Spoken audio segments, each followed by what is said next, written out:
श्री राम जय जय राम। सच्चिदानंद रूपाय विश्वोत्पत्त्यादिहेतवे तापत्रय विनाशाय श्रीकृष्णाय वयं नुमः। जन्माद्यस्य यतोऽन्वयादितरतश्चार्थेषु तेने ब्रह्महृदाययादिकवये मुह्यन्ति यत् सूरयः। तेजो वारिमृधां यथा विनिमयो यत्र त्रिसर्गो मृषा धाम्ना स्वेन सदा निरस्तकुहकं सत्यं परं धीमहि। धर्मः प्रोञ्जितकैतवोऽत्र परमो निर्मत्सराणां सतां वेद्यं वास्तवमत्र वस्तु शिवदं तापत्रयोन्मूलनं। श्रीमद्भागवत महामुनिकृते किं वा परैरीश्वरः सद्यो हृद्यवरुध्यते त्रिकृतिभिः सुस्तुभुस्तत्क्षणात्। निगम कल्पतरोर्गलितं फलं सुखमुखादमृतद्रवसंयुतं पिबत भागवतं रसमालयं मुहुरहो रसिका बुभुभावुकाः। श्रीकृष्णाय नमः। गुरुर्ब्रह्मा गुरुर्विष्णु गुरुर्देवो महेश्वरः गुरुः साक्षात् परब्रह्म तस्मै श्री गुरुवे नमः। श्रीमद्भागवत के प्रथम स्कंद के 2 अध्याय हम लोगों ने सुना। आज तीसरा अध्याय चल रहा है। तीसरे अध्याय में भगवान के समस्त अवतारों का वर्णन है और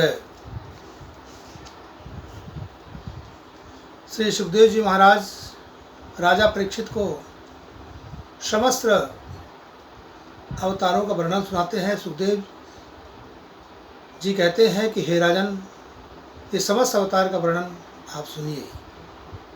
सूत जी कहते हैं कि भगवान की व्यवस्था क्या है, भगवान है क्या, उसका वर्णन उन्हें पहले बताया और कहा कि हम लोग 3 प्रकार से पूजा करते हैं, सात्विकी, राजसी, तामसी। सात्विकी पूजा निष्काम पूजा होती है। तामसी पूजा दूसरे को अनिष्ट देने वाली पूजा होती है और राजसी पूजा ऐश्वर्य के, धन की प्राप्ति की पूजा होती है। तो हमेशा हमको परमात्मा की पूजा निष्काम भक्ति से करना चाहिए, यही वैष्णव लोग कहते हैं। आगे कहते हैं अध्याय 3 में सूत जी कहते हैं कि जगृहे पौरुषम रूपं भगवन् महदादिभिः सम्भूतं षोडश कलमादौ लोकस्य शिक्षया। पहले हम लोग जो कठिन शब्द हैं उनका अर्थ पहले देखेंगे। जगृहे स्वीकार किया, पौरुषम पुरुष अवतार अर्थात पूर्णावतार, रूपम रूप, महद आदि भी, महद आदि भी भौतिक जगत के अवयवों के सहित है। संभूतम इस तरह से उत्पन्न, षोडश कलम 16 मुख्य कलाओं से, आदौ प्रारंभ में, लोक ब्रह्मांड से शिक्षया उत्पन्न करने का विचार। सूत जी कहते हैं कि भगवान ने स्वीकार किया, पुरुष रूप में, नर रूप में पैदा होने के लिए, अवतरित होने के लिए भगवान ने स्वीकार किया और भगवान 16 कलाओं से युक्त होकर के और इस संसार को उत्पन्न होकर के और संसार में उत्पन्न होने का विचार किया। कहते हैं कि यह प्रथमा अवस्था है जब भगवान ने अपना विराट स्वरूप का विस्तार किया और भौतिक सृजन के लिए सारी सामग्रियां भगवान ने प्रकट किया और 16 तत्व भगवान ने पैदा किया और उन्हीं से भगवान ने ब्रह्मांड की उत्पत्ति किया। इस प्रकार से ईश्वर जो है निर्गुण है, लेकिन निर्गुण सगुण जब सृष्टि की संरचना करने में ईश्वर लग जाते हैं तो अपना सगुण रूप धारण करते हैं और वो 16 कलाओं से युक्त होकर के भगवान ने सगुण रूप का विस्तार किया। यस्यांभसि शयानस्य योग निद्रां वितन्वतः नाभिहृदाम्बुजाश जादासीत् ब्रह्मा विश्वसृजां पतिः।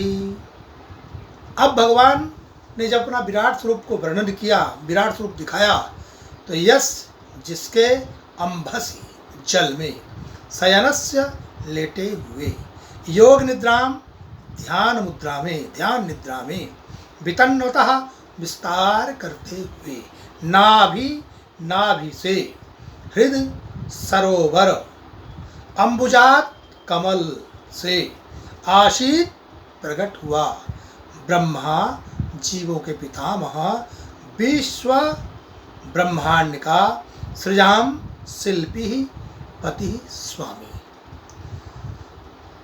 कहते हैं यस्याम भस्यनस्य योग निद्राम वितन्वतः, जब भगवान जो है योग निद्रा में लेटे हुए हैं और योग निद्रा में योग निद्रा के ध्यान में भगवान जब पड़े हुए हैं या लेटे हुए हैं, सोए हुए हैं, तभी नाभिरंबुजात आशित ब्रह्मा विसृजाम पति, उसी समय उनके नाभि कमल से, नाभि रूपी कमल से, हृदय रूपी सरोवर से अम्बुज यानी कमल की उत्पत्ति होती है और उसी कमल से ब्रह्मा का प्राकट्य होता है। ब्रह्मा कौन है? सृजाम पति, समस्त संसार की सृष्टि को रचने के जो पति हैं, स्वामी हैं, ऐसे ब्रह्मा का प्राकट्य होता है। समस्त शिल्पियों के स्वामी, समस्त सृष्टि का संरक्षण करने के स्वामी, ऐसे ब्रह्मा का आविर्भाव हुआ। यस्यावयवस्था संस्थाने कल्पितो लोक विस्तरः तद्वै भगवतो रूपं विशुद्धं सत्वमूर्जितम्। यस्य जिसका अवयव शारीरिक विस्तार संस्थाने स्थितः कल्पितः कल्पित किया गया लोक निवासियों के ग्रह विस्तरः विभिन्न तत्वै, लेकिन वह है भगवतः भगवान पुरुष, भगवान रूपम रूप, विशुद्धम सुप्त सत्वम अस्तित्व ऊर्जितम सर्वश्रेष्ठ। यस्या अवयव संस्थाने कल्पितो लोक विस्तरः, जिसका जो है शारीरिक विस्तार जो है समस्त निवासियों की कल्पना हेतु बनाया गया। अर्थात ऐसा माना जाता है कि समस्त ब्रह्मांड के ग्रह मंडल में भगवान जो है विराट स्वरूप में स्थित हैं और उन्हीं से सर्जित भौतिक अवयवों का कोई सरोकार नहीं है। अतः भगवान का शरीर नित्य है, आध्यात्मिक है और अस्तित्वमय है और इसकी कोई तुलना नहीं। अर्थात संपूर्ण ब्रह्मांड ही भगवान का विराट स्वरूप है। संपूर्ण ब्रह्मांड भगवान का विराट स्वरूप माना जाता है। यह हमारे कवि की कल्पना है। पश्यन्तदो रूपमदभ्रचक्षुषा सहस्रपादोर्भुजाननाद्भुतं सहस्रमूर्ध श्रवणाक्षिनासिकं सहस्त्रमौल्यांबरकुण्डलोलसत्।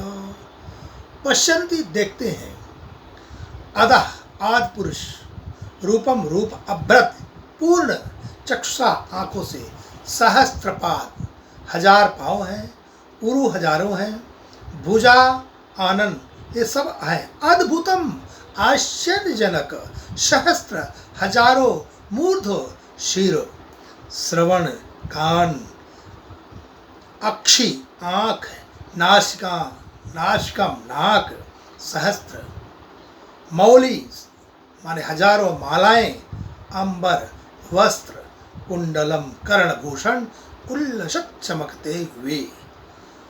कहते हैं कि वो परब्रह्म परमेश्वर का जब प्रकट हुआ, भगवान जब प्रकट हुए तो उनके शरीर में जो है उस दिव्य पुरुष के शरीर को दर्शन करते हैं। कहते हैं कि उनके हजारों हजार पाँव, हजारों जंघाएं, हजारों मुख, सब अद्वितीय है। हजारों सिर, हजारों आंखें, हजारों कान, हजारों नाक, हजारों मुकुट और सुंदर सुंदर सुंदर मुकुट अलंकृत, सुंदर कुंडलों से अलंकृत है और सुंदर हजारों माला पहना करके भगवान का ये विराट स्वरूप का वर्णन किया गया है।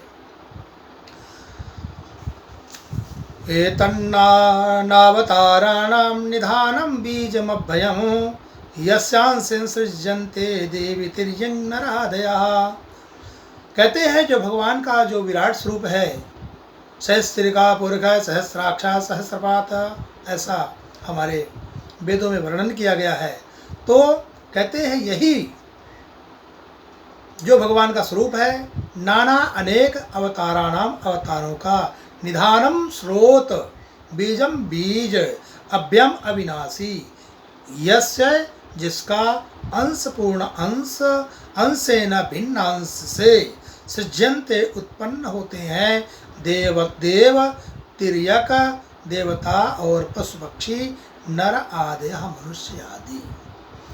ये पारब्रह्म परमेश्वर का जब अवतरण हुआ और ये जो है हजारों हजार स्वरूप में था भगवान का जो अवतरण हुआ, कहते हैं कि इन्हीं से, इसी स्वरूप से नाना प्रकार के पक्षी, नाना प्रकार के देवता, ये नाना प्रकार के मनुष्यों का प्राकट्य उसी विराट स्वरूप से ही हुआ है। और भगवान अपने ही विराट स्वरूप से नाना प्रकार के सृष्टि को बनाते हैं, नाना प्रकार की सृष्टि का पालन करते हैं, नाना प्रकार की सृष्टि का संग्रहण करते हैं।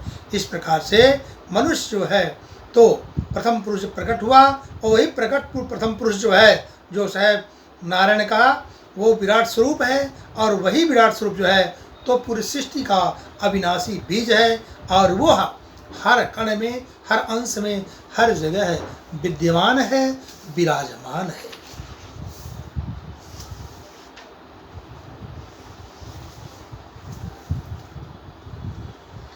इसी क्रम में जो है ब्रह्मांडों की संख्या अनगिनत है और ब्रह्मा का जीवन एक दिन का हमारी सौर गणना के अनुसार 4,30,000 का है। इसमें 1,000 का गुणा करिए तो 14 मनु आते हैं और एक मास में 420 मनु होते हैं और एक वर्ष में जो है 5,040 मनुष्य होते हैं, मनु होते हैं और इस प्रकार से ब्रह्मा की आयु 100 वर्ष की होती है और कुल ब्रह्मा की आयु में 5,04,000 मनु होते हैं। ऐसा ब्रह्मांडों की संख्या जो है अनगिनत है। कहते हैं हमारे यहाँ 14 मनु हैं जिनमें प्रत्येक मनु का वर्णन इस प्रकार से है। स्वयंभू मनु के रूप में यज्ञ, सरोचिष मनु के रूप में विभु, उत्तम मनु के रूप में सत्यसेन, तामस मनु के रूप में हरि, रैवत मनु के रूप में वैकुंठ, चाक्षुष मनु के रूप में अजित, वैवस्वत मनु के रूप में वामन, सावर्णी मनु के रूप में सार्वभौम, दक्ष सावर्णी के मनु के रूप में ऋषभ, ब्रह्म सावर्णी के मनु के रूप में विश्वक्सेन, धर्म सावर्णी मनु के रूप में धर्मसेतु, रुद्र सावर्णी के रूप में सुधामा, देव सावर्णी मनु के रूप में योगेश्वर और इंद्र सावर्णी मनु के रूप में बृहद्भानु है। इस प्रकार से 14 मनु है। वर्तमान समय पर हमारा वैवस्वत मनु चल रहा है जिसके पालनहार भगवान वामन हैं, जिन्होंने बलि को बांधा है। और इस समय का हमारा जो इंद्र है वो पुरंदर नाम के इंद्र हैं इस मनुवंतर में। इस प्रकार से जो है तो 4 अरब 32 करोड़ की संख्या पूरी होती है और इस प्रकार से एक भ्रमरी काल माना जाता है। ओम नारायणाय नमः। अब आगे चलते हैं तो जो विराट स्वरूप का वर्णन किया गया, उस विराट स्वरूप से कितने लोगों का आविर्भाव हुआ, प्राकट्य हुआ, उसके बारे में वर्णन किया जा रहा है। स एव प्रथमं देवः कौमारं सर्गमाश्रितः चचादुसरं ब्रह्म ब्रह्मचर्यमखण्डितम्। उसी विराट स्वरूप से प्रथमम पहला देव परमेश्वर कौमारम कुमारगण जो अविवाहित हैं और सरगम सृष्टि आश्रिता आधीन चार संपन्न किया दुष्चरम अत्यंत कठिन दुष्कर ब्रह्मा ब्रह्म को की कोटि ब्रह्मचर्यम ब्रह्म की अनुभूति को प्राप्त करने की तपस्या अखंडितम अवच्छिन्न। कहते हैं सूत जी कहते हैं कि उसी से वहीं से जो है पहला अवतार जो है सनकादियों का होता है, कुमारों का होता है। और वह कुमारगण जो है क्या है, अखंडितम अवच्छिन्न है, कुमार हैं और ब्रह्मचर्यम माने ब्रह्मा की अनुभूति को प्राप्त करने की तपस्या में निरंतर लगे रहते हैं। और वो जो है उनका काम ही यही है कि ब्रह्मा के 4 पुत्र जो पैदा हुए वो ब्रह्मचर्य का पालन करते हुए और परमात्मा को प्राप्त करने की कठोर तपस्या कर रहे हैं। द्वितीयं तु भावयास्य रसातलगता महीम् उद्धरिष्यन्नुपादत्त यज्ञेशः शौकरं वपुः। अब दूसरे अवतार का वर्णन करते हैं कि द्वितीयम मन दूसरा तूक, लेकिन भवाय कल्याण के लिए अश्य पृथ्वी के रसातल निम्न भाग में गताम गई हुई महीम पृथ्वी को उद्धरिष्यन उठाकर उपादत्त स्थापित किया। यज्ञेश स्वामी परम भोक्ता शौकरम शूकर का बपु अवतार। अब पहला जो था भगवान का अवतार वो कुमारों का था, सनत सनातन सनंदन सनत कुमार का था। और दूसरा अवतार भगवान का है शूकर अवतार है। दूसरा अवतार भगवान का शूकर 12 अवतार हुआ।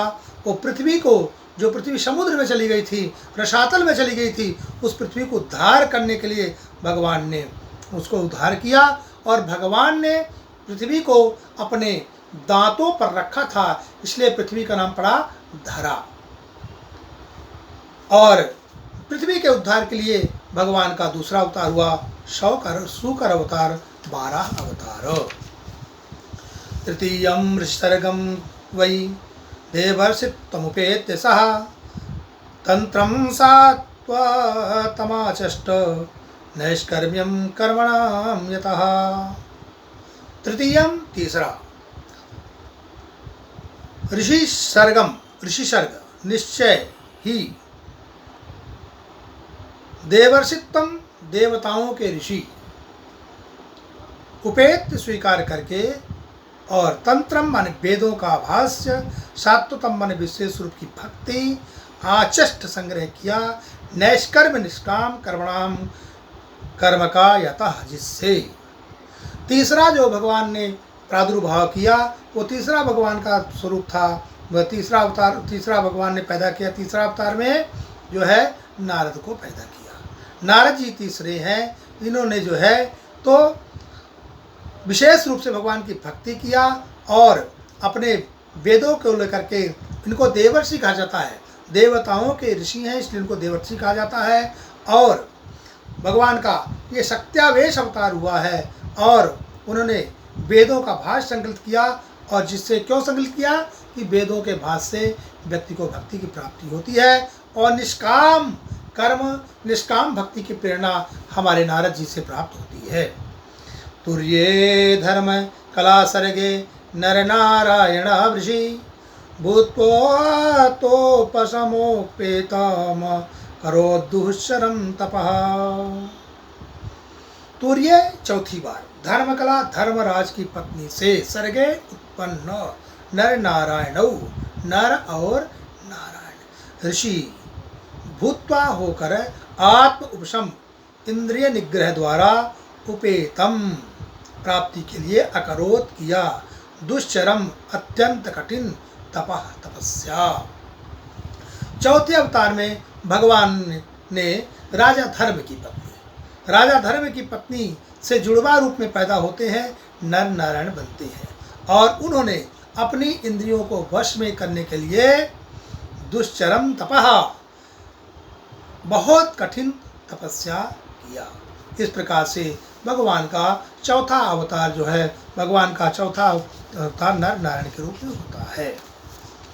अष्टमे मेरुदेव्यां तु नभेर्जातरुक्रमः दर्शयन् वर्त्मधीराणां सर्वश्रय नमस्कृतम्। कृष्णाय वासुदेवाय हरे परमात्मने प्रणतः क्लेशनाशाय गोविंदाय नमो नमः। पंचमो कपिल नारायणाय नमः। पंचमः कपिलो नाम सिद्धे साकाल विप्लुतं प्रोवाच सुरयो सांख्यं तत्त्वग्राम विनिर्णयम्। पंचमः पांचवा कपिल सिद्धे सह सिद्धों से श्रेष्ठ, सिद्धों में श्रेष्ठ और विलुप्तम नष्ट प्रोवाच आसुरी नामक ब्राह्मण से सांख्य शास्त्र तत्व ज्ञान तत्वग्राम सृष्टि के तत्वों का विनिर्णयम भाष्य। पांचवा अवतार भगवान का कपिल के रूप में माना जाता है और कपिल जो है सिद्धों में सर्वेश सिद्धेशः, सिद्धों में वो सर्वोपरि हैं और उन्होंने आसुरी ब्राह्मण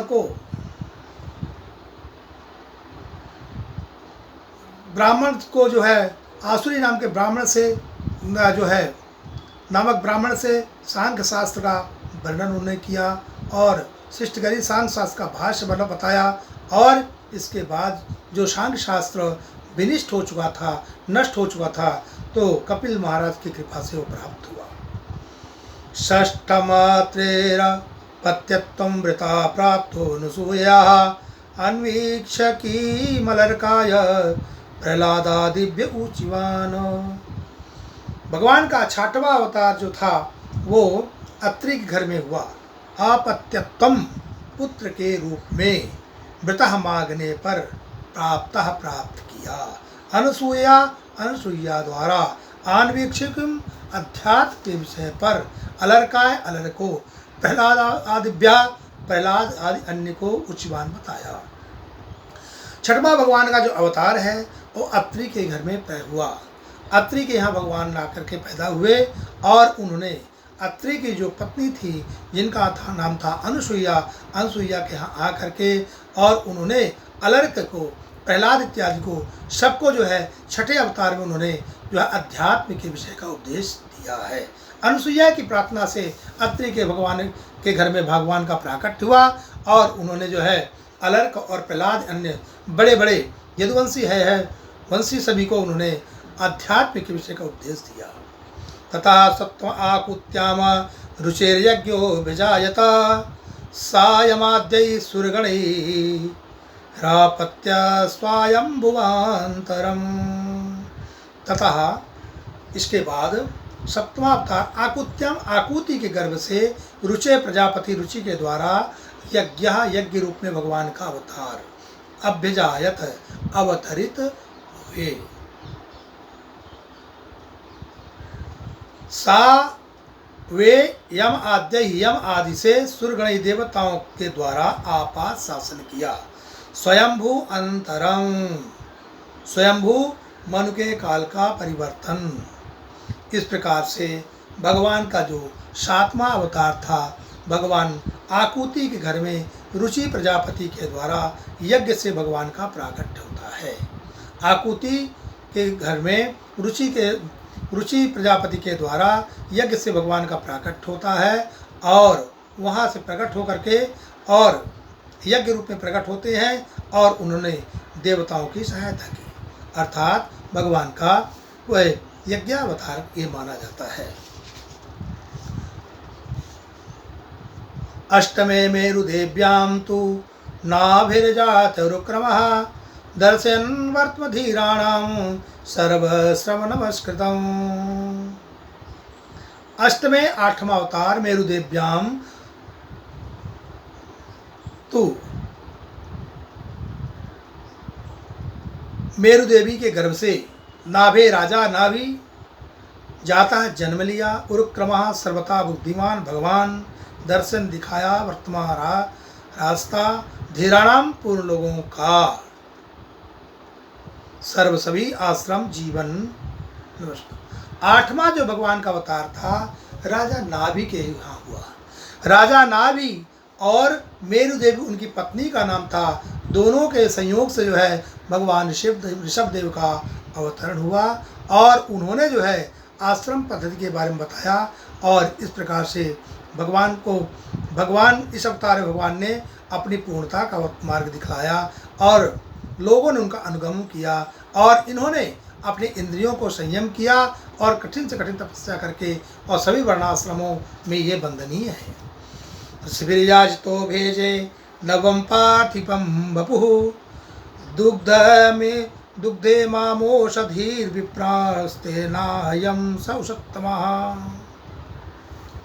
ऋषि मुनियों के द्वारा याचना मांगे जाने पर भेजे स्वीकार किया नवम पार्थिवम पृथ्वी के शासक में के रूप में बपु शरीर दुग्ध दूहते हुए इयम ये औषधि पृथ्वी की उपजें विप्राह ब्राह्मणों तेन के द्वारा अयम यह उषत्तमः अत्यंत आकर्षक। आगे कहते हैं भगवान का पुनः नौवा अवतार राजा पृथु के रूप में हुआ और इस अवतार में भगवान ने जो है ऋषियों के द्वारा मांगे जाने पर इन्होंने धरती का दोहन किया, नाना प्रकार की औषधियों को प्रदान किया है और धरती को पृथ्वी को कृषि उपज के लायक बनाया और फलवती बनाया और इन्हीं राजा पृथु के कारण इसका नाम पड़ा पृथ्वी। पहले बताया आपको कि पहले भगवान ने अपने दांतों पर धरा शवकर रूप में तो धरा पड़ा और भगवान राजा पृथु ने जो अपने शरीर से राजा पृथु ने इस धरती का निर्माण किया, समतल किया, इसलिए जो है ये खेत जोतने बोने लायक पृथ्वी को बनाया, इसलिए इसका नाम पड़ा पृथ्वी। रूपम साजगृहे मत्स्यम चाक्षोदधि संप्लवे नाभ्यारोप्य महीमय्याम वैवस्वतं मनोमा। आगे कहते हैं रूपम रूप सा उसने जगृहे स्वीकार किया मत्स्याम मछली का। चाक्षुष मनवंतर में उदधि माने जल संप्लवे बढ़े प्रलय काल में नाव में आरोप्य रखकर मही पृथ्वी मैयाम डूबा हुआ आपात रक्षा वैवस्वत मनु मनुष्य के पिता मनु को।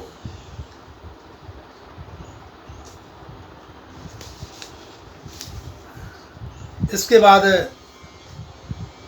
भगवान ने अपना 10वां रूप जो है वैवस्वत मनु के कारण जो है मछली का रूप धारण किया और इसे हम मत्स्यावतार के रूप में मानते हैं, जानते हैं। जब चाक्षुष मनु मंत्र में संपूर्ण सृष्टि जल से परिपूर्ण हो गई, सारा जगत जब डूब गया तो भगवान मछली के रूप में प्रकट हुए, मत्स्य के रूप में प्रकट हुए और उन्हें वैवस्वत मनु की रक्षा की। कृष्णाय वासुदेवाय हरे परमात्मने कृतक्लेशनाशाय गोविंदाय नमो नमः। श्वासुरामुदधिं मथ्नतां मंदराचलं दध्रे कपटरूपेण पृष्ठ एकादशं विभुः। सुर आस्तिक असुराणाम नास्तिक उदधिम समुद्र मथनाम मंथन करते हुए मंदराचलम मंदराचल पर्वत दधे धारण किया कमठ कच्छप रूपेण रूप में पृष्ठवे पीठ पर 11वां विभुवान। भगवान ने 11वां रूप धारण किया। 11वां रूप भगवान का क्या था कि जब समुद्र मंथन की आवश्यकता पड़ी और समुद्र मंथन के लिए भगवान ने तैयारी किया तो भगवान ने मंदराचल पर्वत को अपने पीठ पर धारण किया कच्छप रूप में, और ये भगवान का 11वां अवतार बना जाता है। इस प्रकार से धन्वंतरी नाम का भगवान का 13वां है, 14वां नरसिंह राम का है, 15वां वामन राम का, और 16वां परशुराम के नाम से जाना जाता है, 17वां जो है पाराशर के नाम से, और 18वां जो है श्री राम के नाम से जाना जाता है।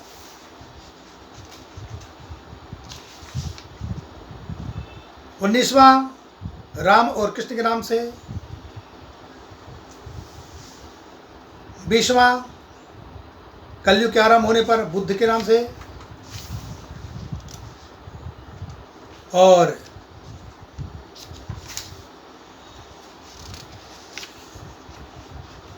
21वां भगवान का